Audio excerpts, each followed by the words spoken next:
लोकतंत्र की दुनिया में प्रतिष्ठा न बने। भारत का लोकतंत्र बहुत जीवंत है। भारत के मतदाता बहुत जागरूक है।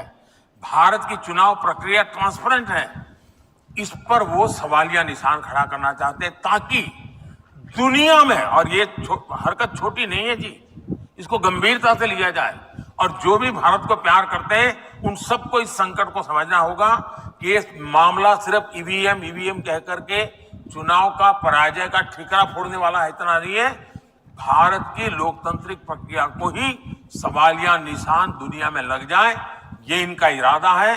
भारत में बेइज्जती, भारत की दुनिया में बेइज्जती हो, इसका खेल है। और मोदी जीत जाए तो आज दुनिया में जितनी इलेक्टेड गवर्नमेंट्स हैं, यानी ट्रू सेंस में डेमोक्रेटिक बॉडीज है, इस चुनाव के बाद भारत का प्रधानमंत्री दुनिया की सीनियर कैटेगरी में आ जाएगा।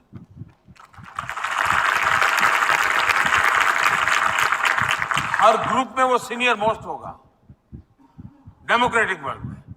इनको अभी से हिसाब किताब लगाते, उनके भी तो एडवाइजर है ना, देखिए यार ये तो ऐसा होगा, अभी ऐसा होगा, ऐसा होगा, उसी डर में सब हो रहा है। लेकिन इससे देश का बहुत नुकसान। और लेवल पे भी ये लोग इलेक्शन कमीशन को गाली देते हैं। हमारे देश का चुनावी व्यवस्था कहती है कि अगर कोई पार्लियामेंट सीट में अगर किसी कैंडिडेट की मृत्यु हो जाए तो वो चुनाव स्थगित होता है, ठीक है। अगर कोई पार्लियामेंट का कैंडिडेट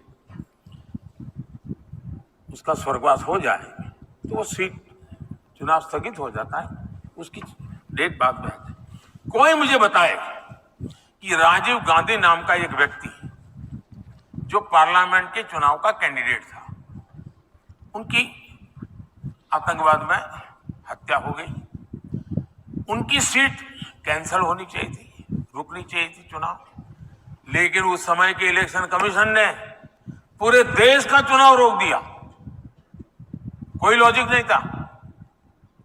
और करीब 21-22 दिन दिए और उनके अस्थि लेकर के पूरे देश में यात्राएं चली और फिर चुनाव की डेट दी गई। तो कौन सा लेवल पे था देश के इलेक्शन कमीशन? और बाद में वो खुद कांग्रेस के कैंडिडेट बन के आडवाणी के खिलाफ चुनाव लड़ रहे थे। आप इलेक्शन कमीशन की बातें करते हो।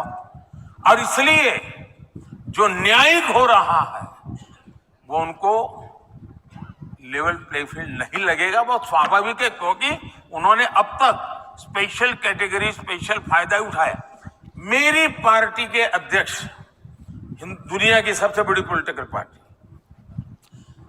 मान्य ऑपोजिशन पार्टी, 26 जनवरी 15 अगस्त को मेरी पार्टी के उस समय के अध्यक्ष को 7वीं 8वीं लाइन पे सीट मिलती थी। पार्टी के अध्यक्ष इस देश के किसी इकोसिस्टम को नोटिस करने का मूड नहीं था। राजनाथ जी अध्यक्ष थे और मैं देखा कि 15 के अंदर उनका एक एमपी जो पार्टी का अध्यक्ष भी नहीं था, उसको 4वीं 5वीं रो में सीट थी।